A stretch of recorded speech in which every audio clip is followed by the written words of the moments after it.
What you said about evolution, I would take a step further and call it a revolution. We should be practicing veterinary medicine through the lens of the human-animal bond. We had the Industrial Revolution, we had the Digital Revolution, we are in an AI revolution. But today's guest says there's another currently happening where veterinary professionals are at the center. The human-animal bond isn't just evolving, it's a revolution, according to Dr. Rustin Moore, and veterinary professionals are uniquely positioned to lead it. Dr. Moore is a board-certified equine surgeon, researcher, and dean of the Ohio State University College of Veterinary Medicine. He's also the author of a 4-book series on the human-animal bond, sparked by a TED Talk, The Power of a Pet, now viewed over 217,000 times. A first-generation college graduate from West Virginia who came to Ohio State planning to be what he calls an Appalachian version of James Herriot. Dr. Moore never planned on becoming a dean, but he has found himself reflecting back on a very unique path, and he believes in paying blessings forward. He cares very deeply for students and provides some great wisdom in this episode that we can all take away. In this conversation, we get into what it means to train the next generation of veterinarians, the science and stories behind the human-animal bond, and why Dr. Moore believes that this connection is one of the most important forces shaping our world today. So let's get to the conversation with Dr. Rustin Moore. When did you first know you were interested in veterinary medicine? Well, teasingly, I say when I was about that tall, but I'm still not much taller than that. So probably by 6 years old, Yeah, one yeah. of those. Well, you grew up in West Virginia, and I think you were surrounded by animals growing up. So, are there any particular, and I know I've read some in your book, but any particular moments from growing up that you kind of still draw on and contribute to maybe your direction?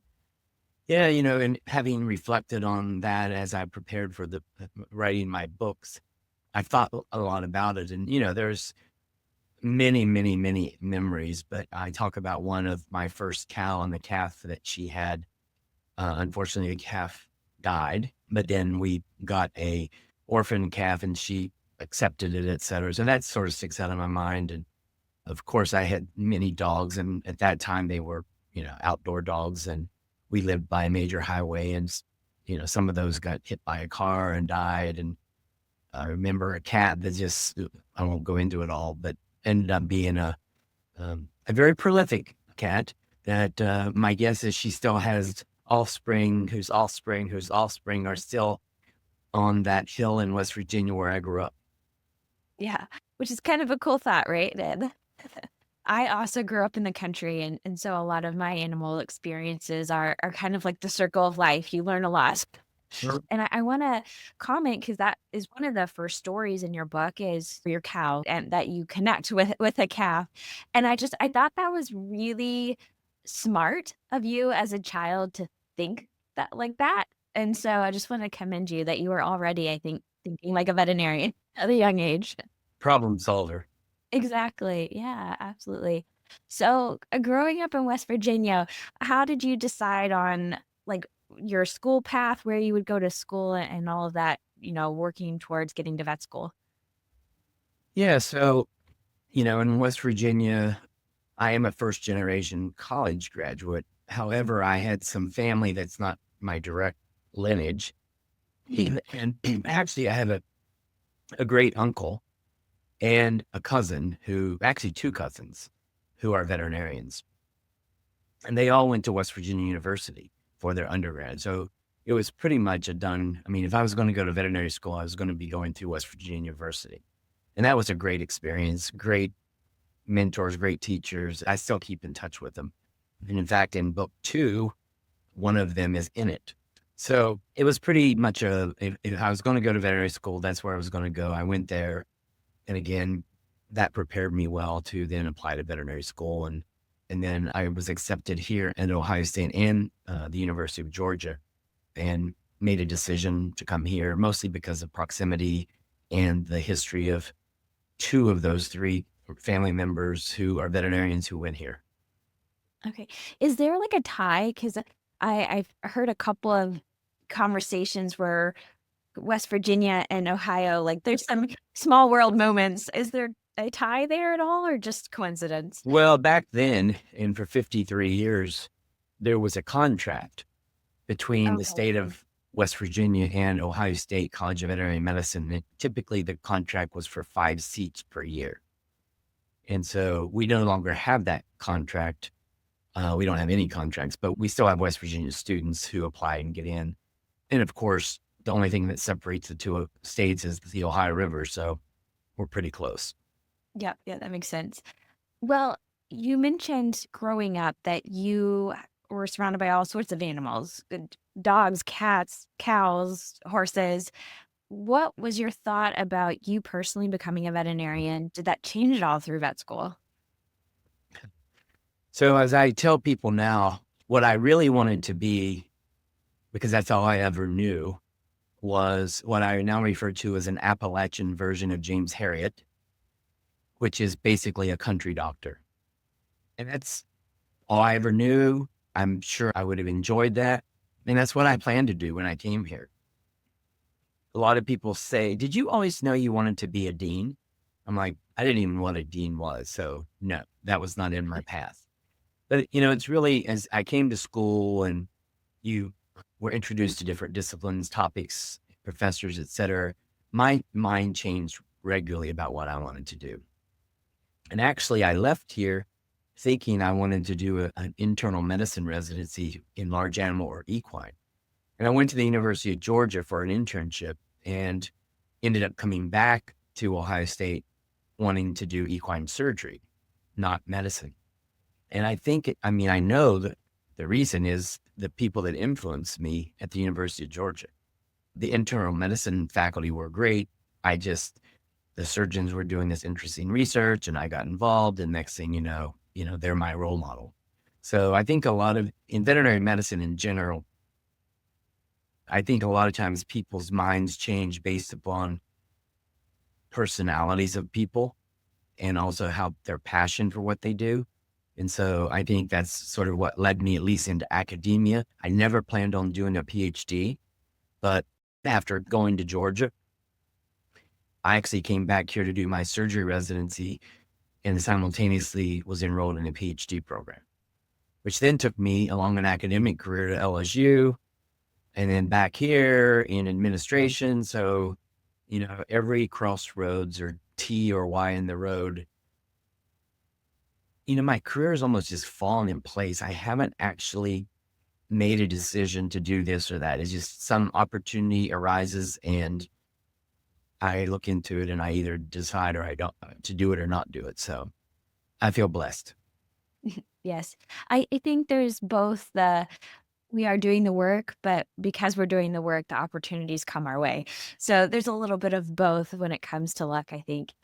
Now, I wanted to go back. You talked about the mentorship that you had at the University of Georgia. And in our pre call, you talked about that there are many individuals from your vet school class that are now deans, major leaders in veterinary industry. And I kind of asked, I'm like, what was it about this class that, you ended up producing so many like big leaders or people going into leadership positions? And you said you contributed to a lot of the teachers and mentors that you had during school. So, do you mind sharing a little bit about those individuals that you were watching and kind of seeing going through vet school? I don't know that I noticed it at the time, but on reflection, as have gone through my career, the College of Veterinary Medicine at Ohio State has produced numerous deans of colleges of veterinary medicine. The first dean of Texas A&M University College of Veterinary Medicine was one of our graduates. But we've had multiple deans at multiple institutions that came through Ohio State either as a student, a resident, a graduate student, a faculty member, etc. And so, I think part of it must just be sort of maybe the culture or chemistry of the place. And I don't know that I can really put my finger on an exact thing, but people at that time, and people here now, are very passionate about what they do. And that really stirs energy and engagement and things like that. And I had no idea and no real desire when I was here. I wasn't thinking about being a dean. That really never came until later in my career. So there's something magical, but I don't know what it is. Yeah, we talked a little bit too because I had attended the Midwest Veterinary Conference not too long ago, and I knew that the Ohio State had some strong, magic to them, but literally getting on the plane going home and half the plane is decked out in some type of the Ohio State apparel. And, you mentioned that there's probably something to do with the athletics department, that kind of creates that. And I'm all for it. I'm not a huge sports fan, but it is nice to have something that creates this enthusiasm, this feeling of connection that increases an even larger feeling of loyalty and enthusiasm around you. And I think that is very special. So yeah, kind of hard to really put uh the right words behind it, but it's something that maybe we don't really talk tons about, but I think it is special. Yeah. Yeah. No, it is. And, being 141 years old, not me, the college, Okay, I was or, and having had a relatively large class size from the beginning, and now one of the largest and has been for a long time, we have a very large alumni base, very loyal. And they also are spread across all 50 states and 40 countries. So it creates a family sort of spirit and environment across the globe. And then when you think about all of the alumni that are Ohio State alumni beyond veterinary medicine, there is about 600,000 living currently. And so you could probably, about anywhere you are, say OH, and you would hear IO. That's sort of our battle cry. I may have to try that some just to see. Uh, it's fantastic. Okay. And so you mentioned you were there for vet school. You went on to be a professor in Louisiana, and you weren't looking, but eventually got the job offer. Wh- So you spent a lot of time in academia. And there's different components of academia. There's research, there's clinics, there's teaching, there's all sorts of things, right? What is it for you that you liked about academia that's kept you there so long? No 2 days are the same. It's the variability, it's the energy, this cycle of energy. So, every fall we get another class that enters, and there's a lot of energy around that. At the end of the year, there's a lot of energy and excitement about the class graduating and going out into their life and their career. Every July, we get a new group of interns and residents, and that brings another cycle of energy. And I look at it as a multiplying effect. People that I taught at LSU that were my vet students, my PhD students, my residents, and I shouldn't say mine, but they now are deans. They are in other leadership roles. And so, and then they have people that are, will be doing similar things. And it's not just about leadership, but my point is you never know how you're going to touch someone's life or career, how you're going to inspire them. But when you see them at conferences, I saw a couple people that weren't even mine. They were actually a small animal surgery resident at the LSU. And I was, of course, equine. And I saw him and his wife at a conference. And they came over and they said, I just want you to know how influential and impactful you were on my time at LSU. And I'm like, what? We were on the other side of the hospital. And he went on to say, whatever. So you just never know. And, that's why I think it's really important to always conduct yourself as if you live in a fishbowl because someone's watching. And if I could give any advice to anyone, be kind. Simply be kind. Absolutely. It's good philosophy no matter where you are. Well, there's a lot of conversation going around education in veterinary medicine.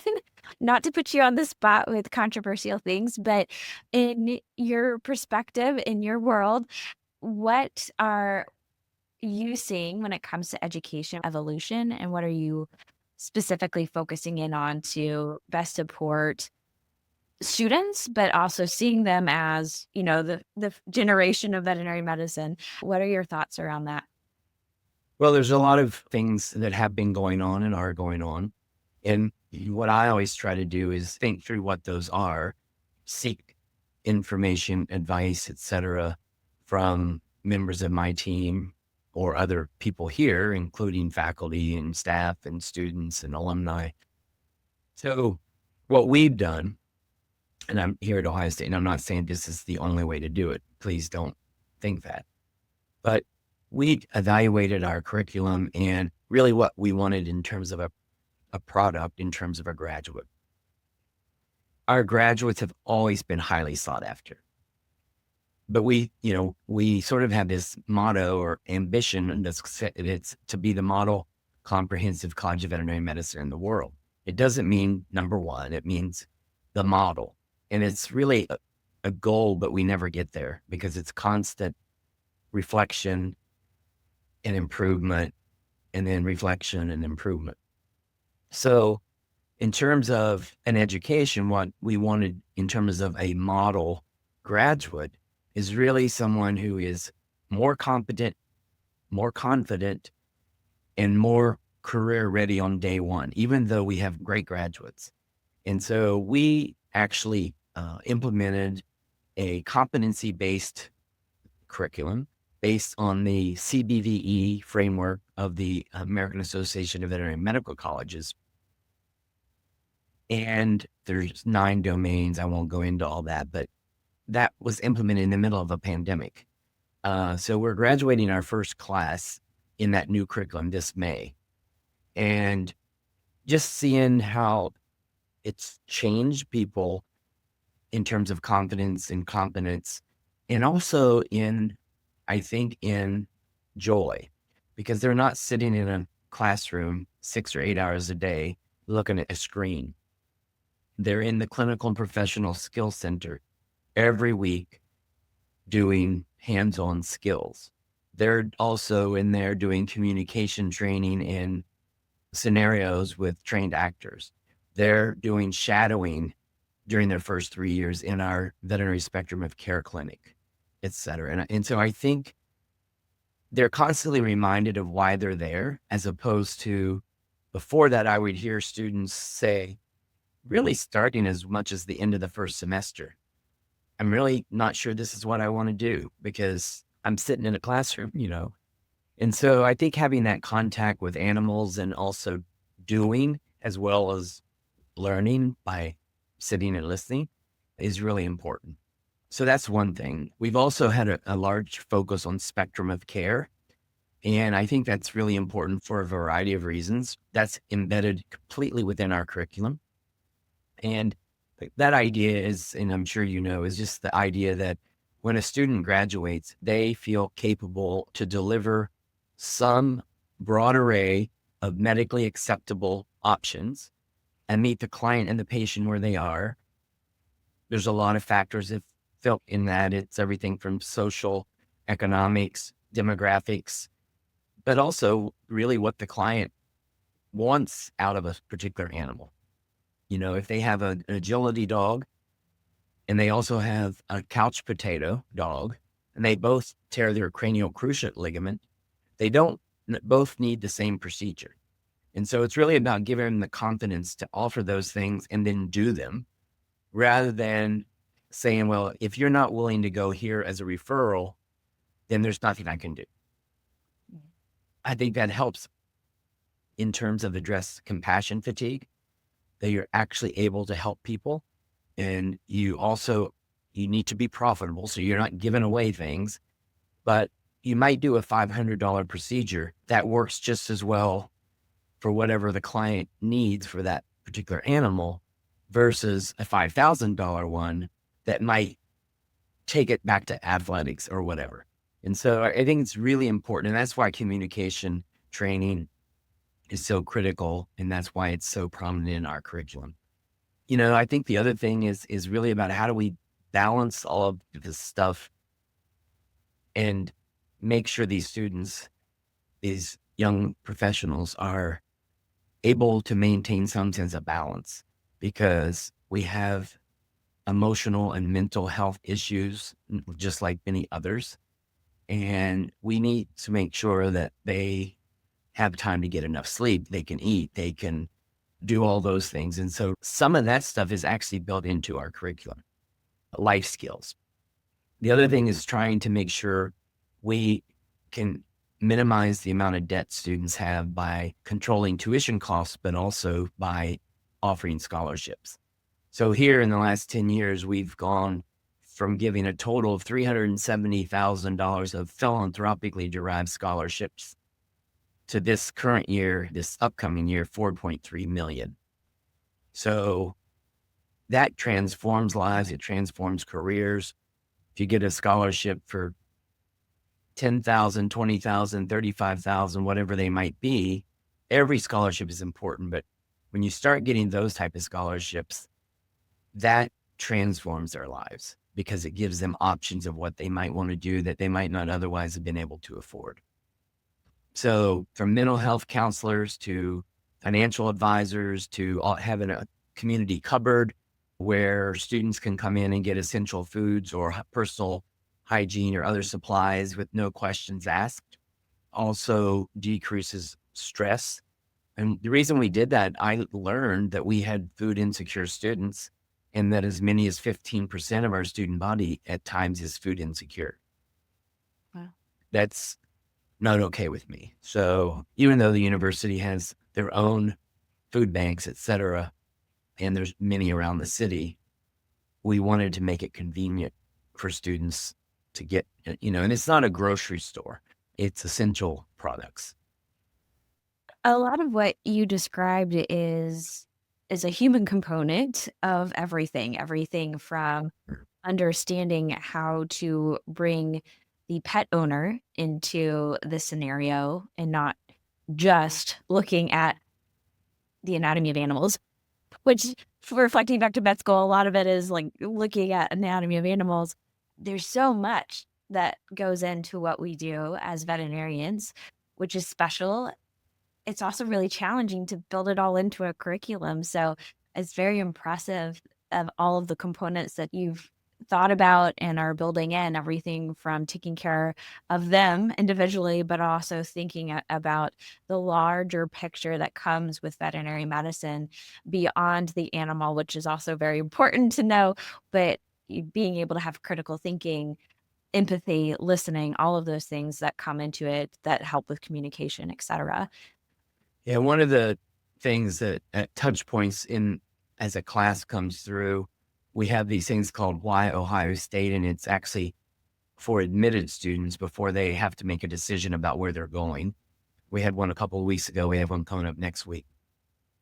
So they hear it then, they hear it at orientation, they hear it at white coat ceremony, they hear it at oath and hooding as they're graduating, and other times.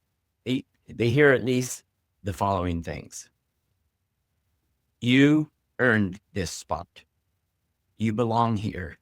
Never doubt it. Because things go through your mind that you're not good enough or whatever. You're here because you earned it. Number two, you are more than a veterinary student. You are a human being, and you have other elements to your life. You may have a family, you may have pets, you may be working a job, whatever it is. Find balance. Continue to do what you did before, if it was athletics, if it was music, if it was gardening, whatever it was. Yeah, you might not be able to do it as much, but keep doing it. I also talk about, yes, we are highly empathetic, but do not take on the emotional burdens of others, including your clients, because it will overwhelm you. And that's going to be challenging, but learn how to do it.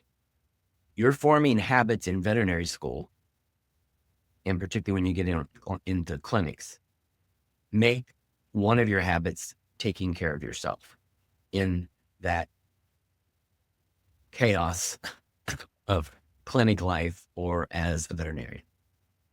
Yeah. I think those are so important. You described feeling imposter syndrome and also that emotional burden that sometimes we carry because we care.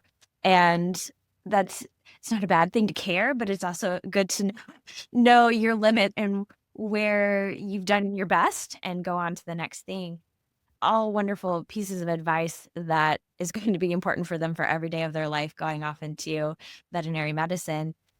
And I love how much you care about the school and the students, and I know a big part of your story and focus now is also around the human-animal bond, and this is something that as veterinary professionals, we deal with every single day, sometimes in different ways, but it's super important. And luckily, we're talking more about it. But there's been an evolution in the human animal bond, and all the more to implement some of these things because of that connection with animals. And how, this has grown into such a big part, I do know happens to be this TED Talk that the entire university was doing, so the Ohio State, and you really wanted somebody to represent the vet school, and apparently nobody would, so you stepped up. Do you mind sharing your experience with that, like, has led you down this very big, long road? Yeah, sure. So in the fall of 2015, right after I had become the dean, there was a call that came out from the university because they had a TEDx series that they have every year. And I wanted somebody to, at least apply to represent the college. And nobody that I know of actually came forward. And so the night it was due at midnight, I decided to put in an application to talk about the human animal bond. And the application was pretty detailed. I didn't know if have a chance or not. I mean, but as you say, if you don't put your name in, you're not going to get an opportunity. And so anyway, I made it through that round. And then I had to have an interview round and this is all organized by students. So there were probably 8 at least students sitting around a large conference table in a room, and I was being interviewed. So sort of tables were turned where I was the one on the hot seat. Well, I'll make a long story short. I got through that and they chose me. And I think our cohort had 12 people from all backgrounds in this TEDx series, which was held on a Saturday. And mine was on the human animal bond. And that the title of it was The Power of a Pet. And they provide you a student coach who has gone through training to coach you on how to prepare, organize, and deliver a TED Talk. But I also had someone who was helping me with speech writing, and she had done a TED Talk. And so I sort of had 2 coaches, one, a young student, one, an older person who had seen life and, done these types of things. And so I did it, and, it got posted to YouTube, and I've given a few talks here and there along the way on the topic. And then somebody says, you should turn that into a book. And I'm like, no, I don't think so. I really don't have time to do that. And I'm not the right person to do that. But then here you are. And after saying no 3 times, you get talked into doing it. So that was my experience with the TED Talk. Yes, and I just want to acknowledge, because I did watch your TED Talk, it is fabulous. It has over 217,000 views, so a few people have watched it. I watched it that many times.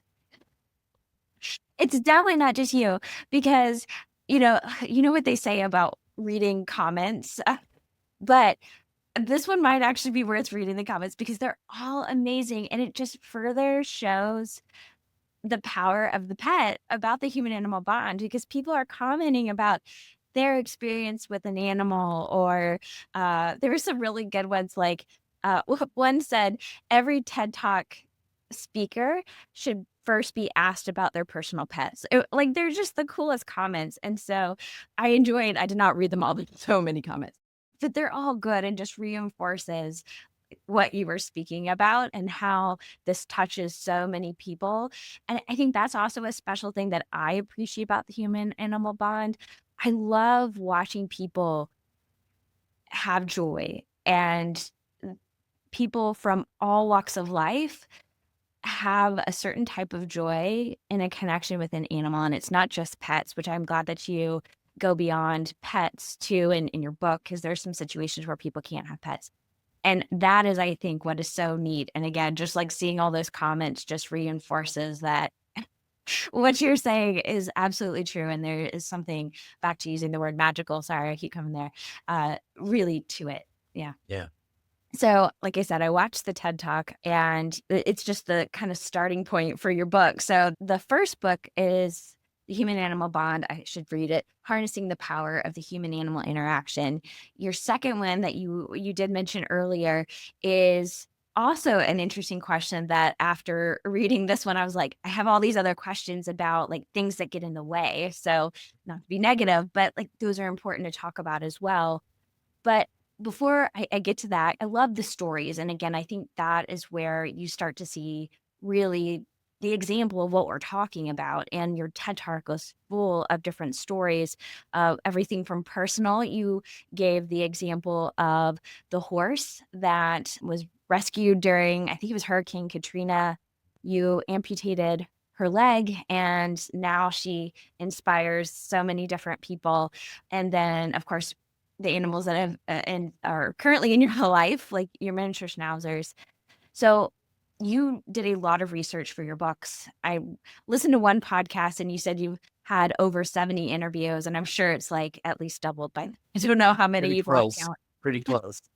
So reflecting back of all these conversations, and you said everyone you got chills with, right? Like, so this is it's terrible to ask you favorites or something like that. But so I'm gonna change the question. I'm not gonna ask you what your favorite conversation is or what's your favorite story. I'm curious, of all these conversations that you have, is there one that has made you rethink something you thought about the human animal bond, or maybe just got a different perspective? Like one of those you're like, oh, like that kind of moment. There's many of those because when I outline the book, which now is the first book, some of these things that I've since written about had never come to mind. So many of these ideas came from conversations I had. This is one that sticks out in my mind, and actually it's going to be in book 4, which also already has a title, but I'll go back to that in a minute. So I was talking to one of our alumni who I know well, we talk all the time, and he was telling me, this was on a Thursday, I believe. He told me that unfortunately he had to euthanize his dog, Buford, which was a hound dog, because of heart disease, lung disease, etc. And so I had met Buford before. He euthanized him. And on Saturday, he reached out, said, I just heard Buford shake his head and his ears flapping in the other room. And I'm like, okay. And so we started talking, and he told me the story. And he said, every pet he's had in the last however many years, that animal, once it dies, is present for some period of time. Hmm. And so I started looking into that. And there's this whole phenomenon known as synchronicity or visitation dreams. So I'd put out on Facebook, I just asked people, like, have you ever experienced it? So I got inundated with stories. There's a story of a lady, not a veterinarian, a lady who 20 years ago-ish was at Kings Island, which is an amusement park just outside of Cincinnati, with her son, who was, I think, 8 or 10 years old. And it was just the two of them, and they were going about their business, and he was having a good old time. And around 1 o'clock, she got really, really sick, nauseated. Everything was spinning. And so they had to sit down, and within time that passed, and they were able to go about the rest of their time there. And then they drive home, and when they get there, her husband informs her that her dog died at 1 o'clock that day. Now, I'm getting chills even thinking about it. And I was talking to someone yesterday about this and saying, I've never experienced it, and I've had all sorts of animals. And he says, actually, I have experienced that. And so, it could be that as you're sitting here, you see something go by, and that's your cat, or you're asleep and you feel your cat or your dog laying on your chest just like they always do. So I'm not a psychic and I don't know all of this stuff, but there's a body of literature on this as well. So that was just something that completely opened my mind to other things. Yeah. What do you think that, uh, what layer does that add for the human animal bond? Well, some could say, well, that bond is still there once they're gone, like in the afterlife. That would be one. Or that dog or cat is telling me it's okay. They're in a good place, or, that kind of thing. So I think it definitely related to the bond. Because if you didn't have the bond, you probably wouldn't experience it in the first place. So because I'm not an expert on it, I don't want to speculate, but I think it's something for people to reflect on. And it's probably in some ways good that maybe somebody has experienced it and they don't know that anybody else, maybe they think they're crazy, and it's okay. Uh, So that's one that comes to mind, but there's so many other ones. And the good thing about this, all my interviews, I recorded them and then I transcribed them. So I have all that stuff. And so then I can go back and like really dig into it, or just, you know, surf the internet and see what I find and then say, that's not worth going and do them. But most of the things that have been mentioned, I dug deeper into. Well, I hope you're interested in it, after 4 books. It also speaks volumes to how much detail and layers there are into the human animal bond, which again, I think as you're showing continues to grow in our understanding and how potentially and let me just pose this. You've, you've done all the research and you are at the center of veterinary medicine because you are training the next generation. How do you think that the evolution and everything that you've learned so far, how do you think that's gonna impact the profession? Because that's different. Human animal bond, again, that's global, that's so many different people and backgrounds and things. Now, coming back to veterinary medicine, has that changed how you see veterinary medicine? How do you think that will impact our profession? I believe the human animal bond is universal, yet no two bonds are the same. Universal meaning in cultures and religions and genders and, you know, communities. So as I have continued to be invited to do talks, I actually customize them to the audience. And so I now will talk about, and this is in the veterinary practice community, we should be practicing veterinary medicine through the lens of the human animal bond, which means asking some of those questions that we talked about before, meeting the client where they are, et cetera. I gave a talk at an expo around veterinary and other biomedical products. And I framed it around when you're thinking about new products or marketing new products or whatever, view that through the lens of the human animal bond. I have a talk coming up at the Global Pet Expo in Orlando in a couple of weeks. And I was just talking to the organizer yesterday about this.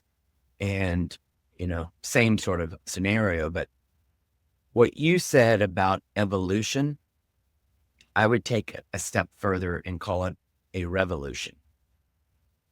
I believe that we are in or will be continuing in the next revolution.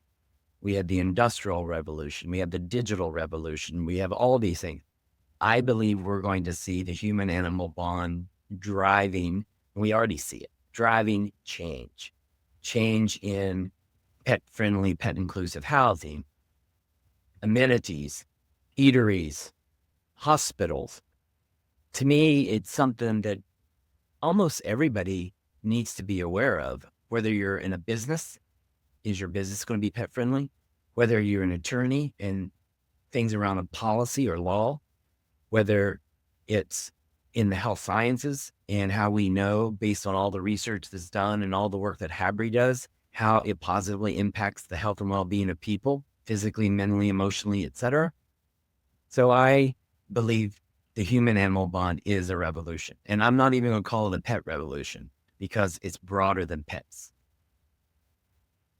Funny enough, I was just talking to Dr. John Geller, the founder of the Street Dog Coalition. And so interesting enough, a lot of the things he's seeing and talks about kind of come into play, I think, on this bigger level. And I think that's kind of what he's trying to help people understand, is that this impacts human health so much. And he has struggled to sometimes feel like people are recognizing what he's seeing. So my question for you is, we see this impact, we see this becoming a revolution. What do we need to do? And being the ultimate animal advocates, this is a big part of our profession. What can we do to help the larger world understand that? What part do we play? What can we do? I think one, and this is really why I wrote the books. I didn't write the books for any other reason. To educate and raise awareness so that people have the tools to act. And that's why in my books, every chapter ends with a call to action section. And I believe that if you educate yourself and you know enough, you then would recognize things in your daily life or your daily work where that may be applicable. And you then might have the information you need to act or to know who to reach out to maybe do whatever it is that you need to do based on what you've observed. I don't want to say what each of us should do is promote my book. What I'm saying, there's a lot of information out there on the human animal bond. I've just tried to pull it together into something that also is digestible through stories that reinforce the information, the history, the science, etc. And be advocates and ambassadors of the human animal bond. Have you seen any good examples of this? I can't remember which podcast I was listening that you were on, but you talked about even some local in Ohio missions around trying to make the town more animal friendly, pet friendly, and those kind of things. Again, I'm curious, with all your research and conversations, are you seeing good examples of how this could look, and maybe a good direction that you would recommend people? Well, yeah, I mean, you mentioned John Geller. He's been doing great work, the work he does with Project Street Dog.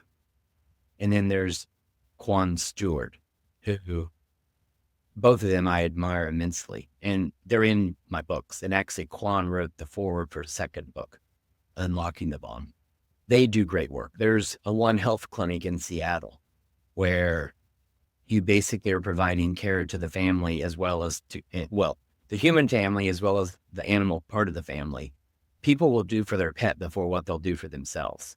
So if you get them in there by taking care of their pet, and while they're there, and once they've built trust and all that, if you have the right healthcare professionals, not veterinarians, but nurse practitioners, nurses, whatever they are, to get to blood pressure and a biometric screening and do all these things. And that actually helps the bond because you're keeping them together longer because hopefully both the person and the animal is healthier. So there's all sorts of these examples around. We had one here and we still do work here, but those kinds of things are being done probably all across the US and I know in Canada. Well, John does work in Ukraine, and I know a lot of veterinarians that do mission work, and that's based on the human animal bond. Yep, he's actually going back to the Ukraine here in the summer. So he said that was one of the highlights of his career Yeah. was that work. So coming back to the veterinary professional too, I've had several interviews recently and over the course of the couple years of people talking about that connection with community and volunteer work where they're doing technically the same work that they're doing, but there's this joy and, fulfillment that comes from doing some of this work that I think further highlights the human animal bond and comes back to our why and why we do these things.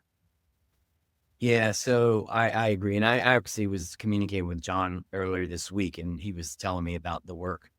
So let me just real quick sort of name the books, and I'll mention the last one. So there's Unleashing the Bond, Harnessing the Power of Human Animal Interactions. That's number one. Number two, which is out. Number two is out. That's Unlocking the Bond. And that is The Power and Paradox of Human Animal Interactions. The third book I'm turning in tomorrow for copy editing because the deadline is tomorrow. That is titled Restoring the Bond, Resilience Through Human Animal Interactions. And the fourth book is titled, tentatively, Revering the Bond, The Sacred Power of Human Animal Interactions. And, in that, I think some of the work, like we've discussed, like John does and others, I actually think that fits in that because they're not doing that work for money. They're not doing it for livelihood. They're doing it because they understand, appreciate the power of the bond in a person's life. So my guess is some of those stories will show up in that book. That just gets everybody excited for all the things to come. Well, our time has flown by. I'm not surprised. Is there anything else that we have not talked about so far that you would love to share with a veterinary audience? I know there are people who, for various reasons, get burned out or they get to a point in their career that they leave the profession or whatever. And I respect that.